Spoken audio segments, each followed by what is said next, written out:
చిన్న మాట వింటారా? ఎగ్జామ్ రాయాలంటే పెన్ ఉంటే పేపర్ ఉంటే సరిపోతుందా? లోపల హాల్ టికెట్ ఉండాలి కదా. అదే మర్చిపోయి వెళ్ళి నాకు ఆన్సర్స్ అన్నీ తెలుసు, ఒక్కటి కూడా వదలకుండా క్వశ్చన్ పేపర్లో ఉన్నది మొత్తం రాసేస్తాను అంటే ఎగ్జామ్ హాల్లోకి నేను అలౌ చేస్తారా? మ్యాండేటరీ కదా హాల్ టికెట్ అనేది. నేను ఇంట్లో పెట్టొచ్చాను, నన్ను ఇప్పుడైతే అలౌ చేయండి, తర్వాత తీసుకుని వెళ్ళి వస్తాను అంటే అలౌ చేయరు.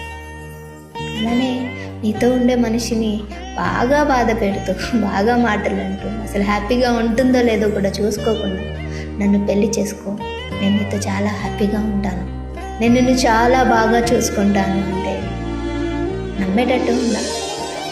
నువ్వు చూసుకుంటావు, వాళ్ళకు కూడా తెలుసు ఇంట్లో హాల్ టికెట్ ఉంది అని, కానీ తీసుకొస్తేనే కదా అలౌ చేస్తారు.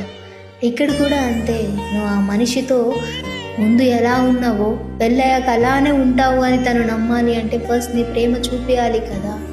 నేను ఉంటాను అని చెప్పి తనని ఇప్పుడే బాధ పెడుతుంటే పెళ్ళయ్యాక నీతో ఎలా హ్యాపీగా ఉంటుంది అనుకుంటావు? ఒక పర్సన్ నాకు మెసేజ్ చేశాడు, బహుశా మనం అనుకుంటుంది ఒకటి, అక్కడ జరుగుతుంది ఒకటి అన్నప్పుడు అసలు ఏం జరుగుతుంది అని నీ మిస్టేక్ నువ్వు రెక్టిఫై చేసుకోగలిగితే డెఫినెట్గా నీ బంధం బాగుంటుంది. నీకు అర్థమవుతుంది కదా నేనేం చెప్తున్నాను అనేది.